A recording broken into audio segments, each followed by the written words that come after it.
لا حول ولا قوة إلا بالله العلي العظيم. أعوذ بالله من الشيطان الرجيم. بسم الله الرحمن الرحيم. رب اشرح لي صدري ويسر لي أمري واحلل عقدة من لساني يفقهوا قولي. اللهم صل على محمد وآل محمد وعجل فرجهم. معزز خواہران سلام علیکم. آج کا ہمارا موضوع درس احکام و مسائل ہے، عبادات، درس نمبر 13.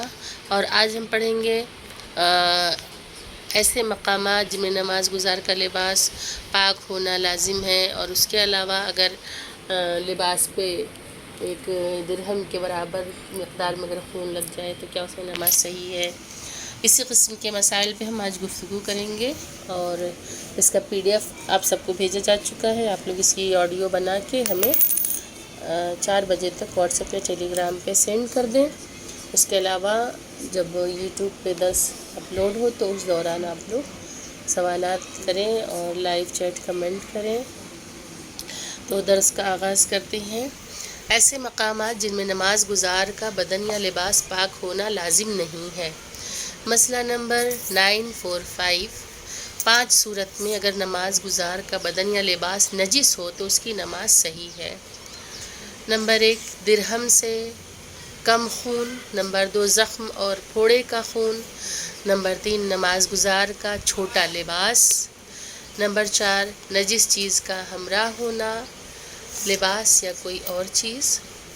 5 اضطرار اور مجبوری کی حالت میں ان مقامات کی تشریح آئندہ مسائل میں کی جائے گی. نمبر 1 درہم سے کم خون. مسئلہ نمبر 946. اگر نماز گزار کے بدن یا لباس میں 1 درہم سے کم خون لگا ہو تو درج ذیل شرائط کے ساتھ وہ اس خون کے ہوتے ہوئے نماز پڑھ سکتا ہے. الف احتیاط واجب کی بنا پر درہم انگوٹھے کی اوپری گرہ کے برابر حساب کرے، نہ کہ زیادہ، کہ جو درہم کی مقدار ہے وہ انگوٹھے کا جو اوپری حصہ ہے، جو اوپری گرہ ہے. اس کے بعد خالص ہو. اور پس اگر خون درہم سے کم ہو لیکن مواد یا زخم کے زرد پانی سے مخلوط ہو جائے تو اس کے ساتھ نماز صحیح نہیں ہے. کہ خالص خون نہ ہو بلکہ اس میں مواد ہو اور زخم کے سے جو زرد پانی رشتہ ہو، تو اگر وہ سب مخلوط ہو جائیں تو اس میں کہہ رہے ہیں کہ نماز صحیح نہیں ہے. اس کے بعد منع شدہ خون جیسے خون حیض نہ ہو. اس مطلب کی وضاحت آئندہ مسائل میں کی جائے گی.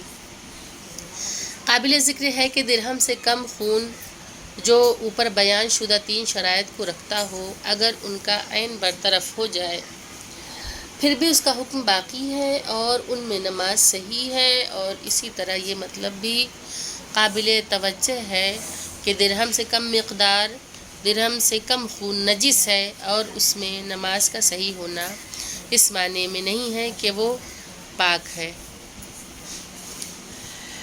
اس کے بعد مسئلہ نمبر 948. اگر بدن یا لباس کا خون درہم سے کم ہو اور کوئی رطوبت اس سے لگ جائے اور خون کی جگہ کے اطراف میں پھیل جائے اور اس اطراف کو آلودہ کر دے تو اس کے ساتھ نماز باطل ہے. گرچہ خون یا رطوبت جو اس سے لگ گئی ہے درہم سے کم ہو، لیکن اگر رطوبت صرف خون سے ملے اور اطراف کو آلودہ نہ کرے تو اس کے ساتھ نماز پڑھ سکتے ہیں. کہ اگر کوئی گیلی چیز، کوئی رطوبت اس مقام پہ لگ جائے جہاں 1 درہم کی مقدار میں خون لگا ہے، اس رطوبت کے لگنے کے بعد خون جو ہے وہ پھیل جائے تو کہہ رہے نماز باطل ہے. لیکن اگر رطوبت وہ صرف اور صرف خون تک ہی محدود رہ جائے تو کہہ رہے ہیں کہ ایسی حالت میں صحیح ہے. مسئلہ نمبر 494. اگر وہ خون جو بدن یا لباس میں ہے درہم سے کم ہو اور کوئی دوسری نجاست اس سے جا ملے، مثلا 1 قطرہ پیشاب اس پر گر جائے، تو احتیاط واجب کی بنا پر اگر بدن کے پاک حصے تک سرایت نہ بھی کرے بلکہ صرف خون کے اوپر ہو پھر بھی اس کے ساتھ نماز پڑھنا صحیح نہیں ہے، کیونکہ وہ عین نجس ہے. اگر لباس میں کہیں 1 درہم کی مقدار میں خون لگا ہے اور اس پر 1 قطرہ پیشاب کا چلا جائے، بھلے ہی وہ سرایت نہ کرے، جسم میں نہ لگے، پھر بھی کہہ رہے ہیں کہ اس کے ساتھ نماز پڑھنا صحیح نہیں ہے. مسئلہ نمبر 950. حیض کا خون اور احتیاط واجب کی بنا پر نفاس اور استحاضہ کا خون نجس العین ہے، یعنی عین نجاست کا حکم رکھتا ہے۔ خون جیسے نجس العین کا خون جیسے کتا، سور، نجس مردار کا خون، حرام گوشت حیوان کا خون، کافر غیر کتابی انسان کا خون جس مقدار میں بھی لباس گزار کے بدن میں ہو گرچہ درہم سے کم ہو، اس کے ساتھ نماز باطل ہے، لیکن انسان کے بدن کا ہو یا حلال گوشت حیوان کا خون گرچہ بدن یا لباس کے کئی حصے میں ہو، اگر سب ملا کر درہم سے کم مقدار ہو تو اس کے ساتھ نماز پڑھنا صحیح ہے کہ جسم کے کسی حصے کا خون اور وہ چھوٹی چھوٹی چھینٹوں کے شکل میں اس پہ لباس پہ پڑا ہو اور سب کو ملانے کے بعد اس کی ایک مقدار بنتی ہو، ایک درہم سے کم بنتی ہو، تو کہہ رہے اس میں نماز صحیح ہے۔ لیکن اس کے علاوہ کہ جو عین نجس خون ہے جن کا ذکر اوپر کیا گیا اس کے ساتھ نماز صحیح نہیں ہے۔ مسئلہ نمبر 951، اگر معلوم ہو کہ جو خون اس کے بدن یا لباس میں ہے درہم سے کم ہے، لیکن احتمال دے رہا ہو کہ ان خونوں میں سے ہو جو معاف نہیں ہے تو اس کا نماز پڑھنا جائز ہے۔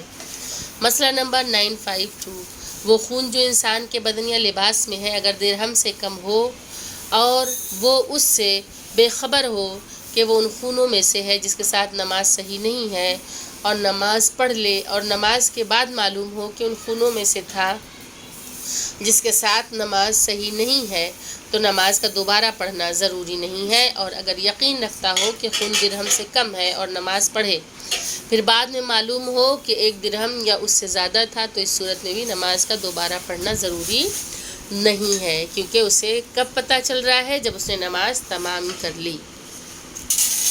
نمبر 2، زخم اور پھوڑے کا خون۔ مسئلہ نمبر 956، اگر نماز گزار کے بدن یا لباس میں زخم ہے، جراحت یا پھوڑے کا خون ہو، جب تک زخم، جراحت یا پھوڑا صحیح نہ ہو جائے مندرجہ ذیل شرائط کی رعایت کرتے ہوئے اس میں نماز پڑھ سکتا ہے، اگرچہ خون درہم سے زیادہ ہی کیوں نہ ہو، جس میں سے سب سے پہلے الف، زخم اور جراحت قابل توجہ اور ثابت ہو جیسے عرفاً صرف ایک جزئی زخم شمار نہ ہو کہ اگر جسم کے کسی حصے میں تھوڑا سا کٹ جائے۔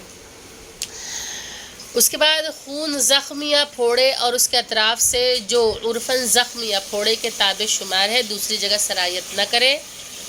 اس کے بعد کہا ہے کہ بعض مجتہدین رضوان اللہ علیہم نے یہ شرط بھی ذکر کی ہے کہ بدن کا پاک کرنا یا خون سے آلودہ لباس کا تبدیل کرنا اس طرح سے ہو کہ عرف میں معمول سے زیادہ سختی رکھتا ہو، لیکن یہ شرط ثابت نہیں ہے اور اس کا رعایت کرنا لازم نہیں ہے، گرچہ رعایت کرنا احتیاط مستحب ہے، اور یہ بھی ضروری نہیں ہے کہ وہ خون خالص ہو، بلکہ اگر پیپ یا زخم کے زرد پانی یعنی کہ مواد یا پسینے یا دوا اور مرہم ہو جو اس پر لگایا جاتا ہے یا انفیکشن پھیلنے نہ دینے والی دواؤں سے مخلوط ہو جائے پھر بھی اس میں نماز پڑھ سکتے ہیں۔ مسئلہ نمبر 959، اگر بواسیر یعنی کہ پائلز یا اس زخم سے جو منہ اور ناک یا اس جیسی جگہ کا ہو بدن یا لباس میں لگ جائے تو مسئلہ نمبر 956 میں ذکر شدہ شرائط کے ساتھ اس میں نماز پڑھ سکتے ہیں، اور اس میں فرق نہیں ہے کہ بواسیر کا دانہ اندر ہو یا باہر کی جانب ہو۔ مسئلہ نمبر 960، ناک کا خون زخم اور پھوڑے کی طرح شمار نہیں کیا جائے گا اور معاف نہیں ہے مگر یہ کہ درہم سے کم مقدار ہو، لیکن اگر ناک کے اندر زخم یا پھوڑا ہو اور خون اس سے باہر آ جائے اور یہ خون زخم اور پھوڑے کے شرائط رکھتا ہو تو معاف ہے اور اس کے ساتھ نماز پڑھنا صحیح ہے۔ مسئلہ نمبر 962، اگر بدن میں چند زخم ایک دوسرے سے اس طرح نزدیک ہوں کہ ایک زخم شمار کیا جائے جب تک سب صحیح نہ ہو جائے ان سے نکلنے والے خون کے ساتھ نماز صحیح ہے، لیکن اگر ایک دوسرے سے اتنا دور ہوں کہ ہر ایک جدا زخم شمار ہو جائے تو ان میں سے جو بھی صحیح ہو جائے انسان کو اس کے خون سے بدن اور لباس کو پاک کرنا ہوگا، مگر یہ کہ درہم سے کم ہو اور درہم سے کم خون کے شرائط رکھتا ہو تو اس صورت میں اس کا دھونا ضروری نہیں ہے۔